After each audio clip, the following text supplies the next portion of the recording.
Then another one dito. So spread lang natin siya. Sprinkle lang natin siya, guys. Di ba malay natin? Yun. Mamimit din natin yung client natin in the future.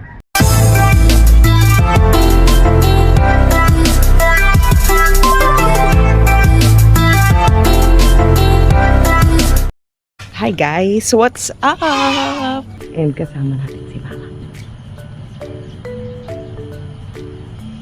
And ngayon, so ang gagawin natin is magpre-prepare. Nandyan tayo for ampalaya. And plan kong gawin to na seedling part. So magpla-plant tayo or paano ba? Hindi pa plant eh. Parang i-spread muna natin yung seeds ngayon ng pechay. Ayan, so kahapon nagdig tayo dito ng holes. Pero kailangan i-closer dito sa wall. Ayan, so most likely dito tayo gagawa ng hole. So, tatlong hole na ganyan. So, nag-decide na nga ako guys na ampalaya yung gagamitin natin or ipla-plant natin dyan. Kasi gusto ko in the long run, once na may bunga na siya, ibibenta natin. So, ayan guys, naka-hole tayo. Ayan. So, tatlo yung nagawa natin dyan. Tatlo yung ilalagay natin. Soil. Andun si Mama.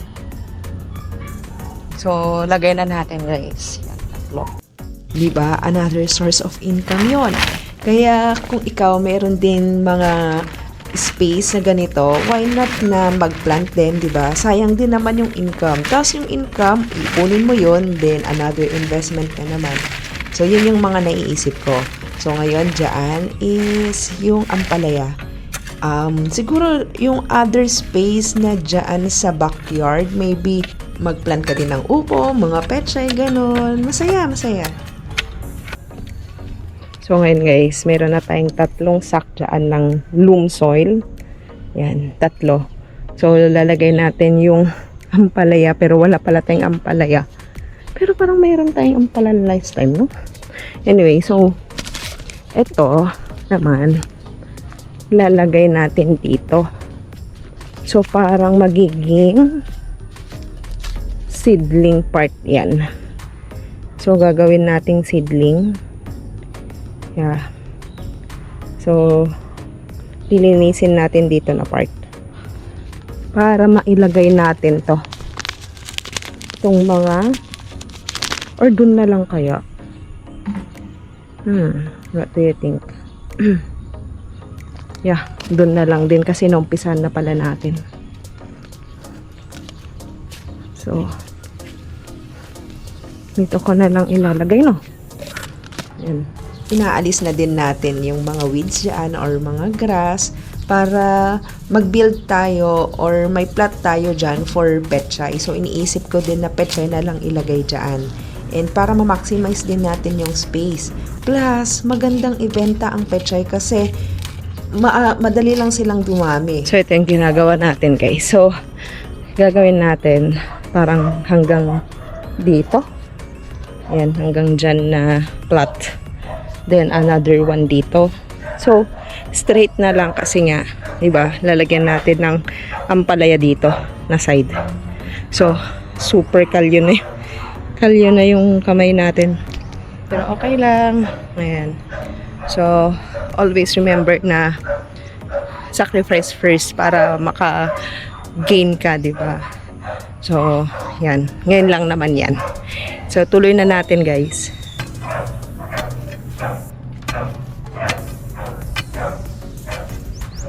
Guys, ganito na lang yung plot natin. Yan. So, maglalagay tayo ngayon ng loam soil.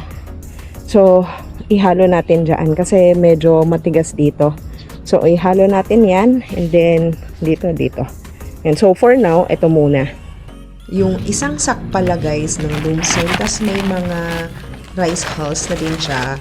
100 pesos yan dito sa amin. So, I don't know dyan sa inyo kung how much yung loom soil na ganyan. And actually, parang 10 ata yung binili namin. So, it cost us around 1,000. Ayan. So, kapag mag-i-start ka talaga na mag-plant ng ganyan, mag-i-invest at mag-i-invest ka. Pero in return, syempre, may ROI din yan. So, hindi lang naman once mo gagamitin yan, but gagamitin mo din in the future, di ba?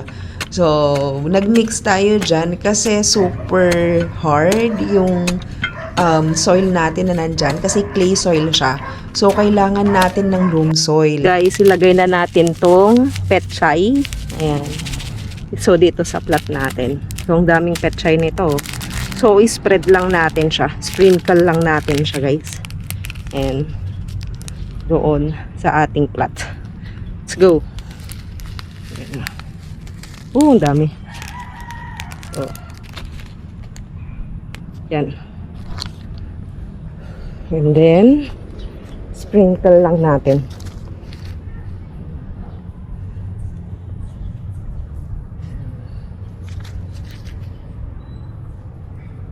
So, ang dami nito.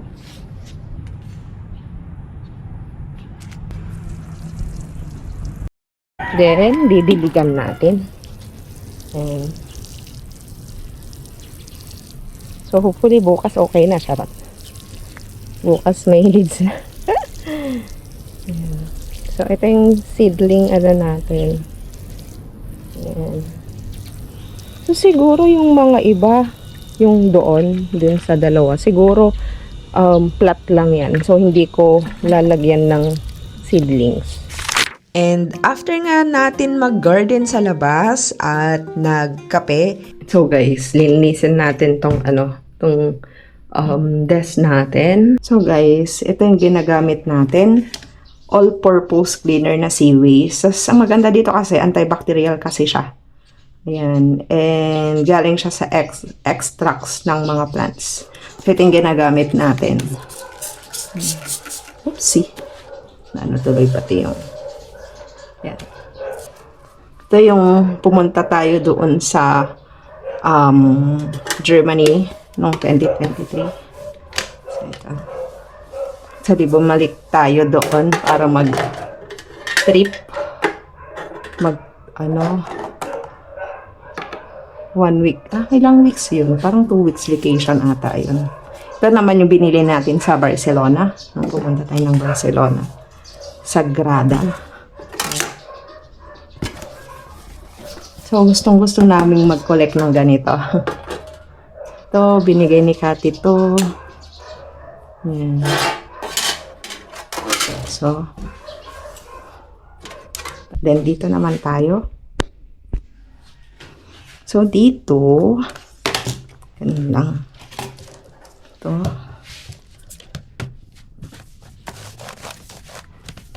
Yan. So, kasama ilagay yung mga wires sa baba, sa ilalim, para hindi masyadong populated dito. No? So, paano kayong gagawin natin dyan? Ito. Then, itong mouse natin. Ito. So, ginagawa ko na lang guys. Yan, para mabilis. Ito. Bango. Yan. Masa masyado. Nagla na siya. Tasty. Ito, para sa lubat na. Dami pa. So, lagay natin dyan mamaya. Then, dito. Tapos, oh my God, may cellphone. Oh. Tapos, yan. Nilalagyan ko dito kasi para mamatay yung bakterya. So,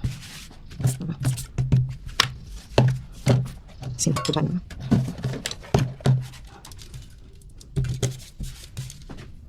And dito din. Kasi tapon natin to. So, meron tayong novelya dito guys. Yan. So, minsan nag-chill kasi kami ni Nick. Water natin. Yan. Ito yung bago nating purchase. Worth it naman. So, yan. Dito. Then, here. Dito. Then, dyan. Tapos yun. Okay.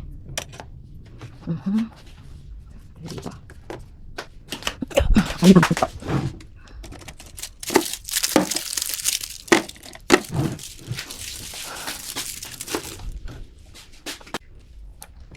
hair naman. So, ito yung mga skincare natin. So, actually, yung ginagamit namin yung sana nandun kay Mick. So, ito naman yung sa dito. So, gumagamit ako ng moisturizing sa face. Moisturizer. Wala.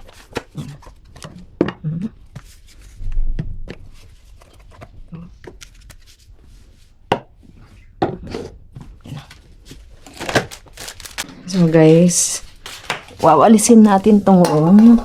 And then, afterwards, maligo na din tayo, guys.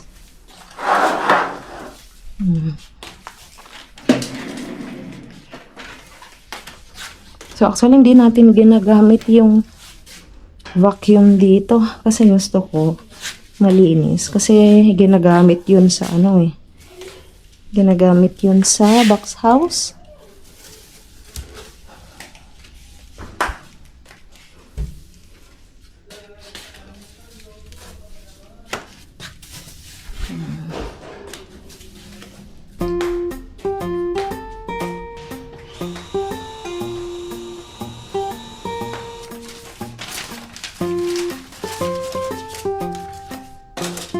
So guys, nakaligo na tayo really quick.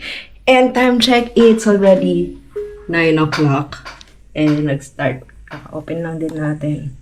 Ito, nag-aayaw-ayaw to eh. Ayan. So I hope, yun.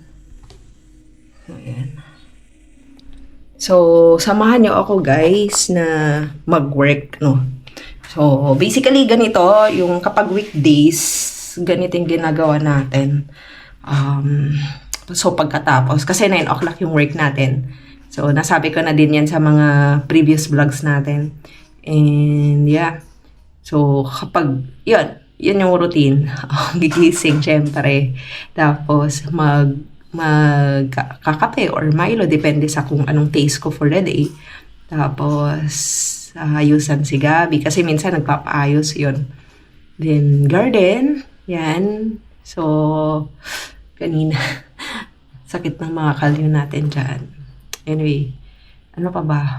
Yun. So, afterwards, after nun, mandiligo na ako, then, work na. Alas 9. Tapos, so, hanggang alas 4 yung trabaho natin. So, yun naman yung maganda dito, guys, sa work. Diba? Kapag nasa bahay ka. So, very productive ka din. O, pre at post duty. So, yun. Diba ba? So, yun yung church. So, samahan nyo ako guys. Tara, mag-work tayo.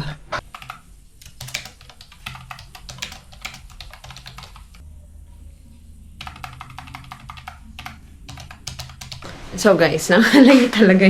Nangalay yung likod ko ngayon. Buti na lang, meron tayong warm compress. Ito. So, ang maganda dito guys, sisasaksak lang siya. So, no need na yung yan na, sige Tisa. So, no need na guys ng yung hot water tapos ilalagay mo.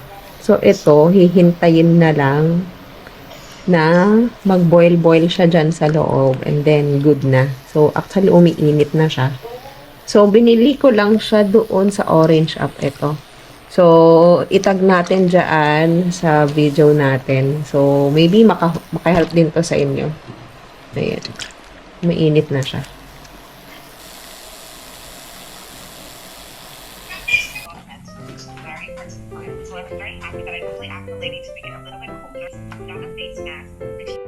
So guys, kakain na tayo ng lunch and yan, nagsiset up kami ni client ng YouTube niya. So, let's eat. So, ang ulam natin is sinigang. Panain ka. Yung bagana, nagre-re. Nagpaulam at ibabae. Nagkuha inyara sa as ni Meiko. Hindi tayo mamukikulam. Di Jerry Moore, di Jabarahan na. Nung mga ako, hindi ko hili at ikasta, damat na kita taga. Nag-aaas ng batis. Di mo laulo na kaya na magsinukat ta na. Malaan to dyan may isang sikan.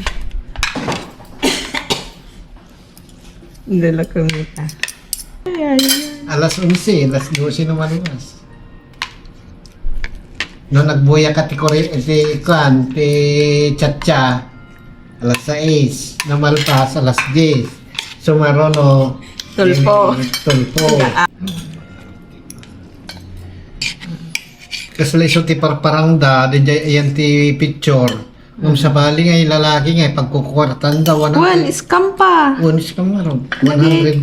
Ado ka siya eh. Yan may titagdak. So guys, tapos na yung work natin and it's already past 4 na tayo guys. So, nagsiset up kami kanina ni client na. So, yan. Now, ang gagawin natin, magkape tayo guys. Kasi parang gusto kong magkape. And dyan lang, walang tao dito sa bahay and nasa labas lahat sila. So, let's go. Lampunan natin to. So, yan. So, hindi pa. So, guys, andito na tayo sa outside world. And yeah, wala pa ding tao. And, so, basically, kanina, mag-umpisa na kasi si client ng YouTube niya. So, I'm helping her. And I'm glad na alam din natin ang YouTube kasi we have already 3. Parang 2 na yung faceless and then itong negosyante. And yeah, alam mo yun, yung parang kasi as si VA niya, no, parang I want really to help her.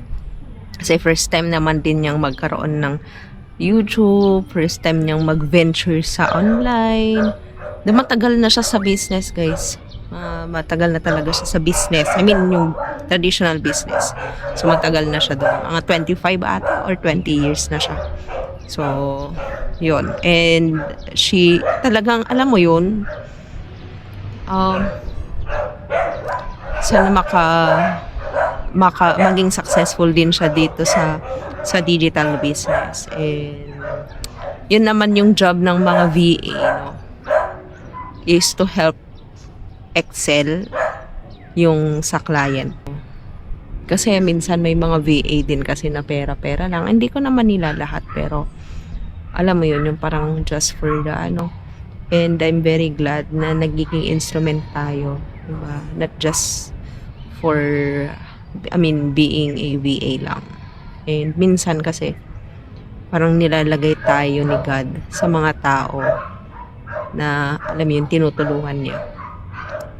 So, yeah, and if ikaw nanonood ka and you are, diba, wondering paano yung work ng VA, so ganito, I mean, maraming work. Minsan naman nakaka-drain, yung mga iba na stress sila, pero depende naman din yon. So, as long na happy ka naman sa ginagawa mo, why not? Diba? Kung it makes you stress, then, for example, na-stress ka sa work mo, then let it be. Diba? So, hanap ka na lang ng iba. Pero dito kasi is, na-root na. Bale, kumbaga, may ugat na yung samahan namin ng client ko. So, I'm working sa kanya ng 1 year na din. Mag-1 year na ako this month. So, yun. And I'm very happy din. So, sa mga nagtatanong, saan ko nakita or saan ko nahanap yung client ko? So, nahanap ko siya through online jobs page.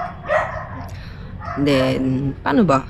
Nag-submit lang ako ng resume doon. Then, unexpected naman, those time na I needed the most talaga ng work. So, yung mga time na doon talaga ako, doon siya doon siya dumating. Diba? So, minsan binibigay talaga ni God yung mga taong karapat-dapat para sa'yo. Anyway, yun. Just be grateful every day. Kasi hindi naman lahat sunny, hindi naman lahat okay. Diba? May mga times din na alam mo yun. Pero, yun. Anyway, so ano ba? And I hope, di ba, this year sana ma-meet ko na din yung client, and please subscribe, di ba, para in the future, di ba, malay natin, yun, mamimit din natin yung client natin in the future. So, I'm excited to see, syempre to meet her. Yun. So anyway guys, kung please subscribe, like, and comment. Please comment naman kayo. Para naman alam ko na nandyan kayo. So comment guys, and please subscribe. Yun na naman for today, and tomorrow again. Have a good day. Bye!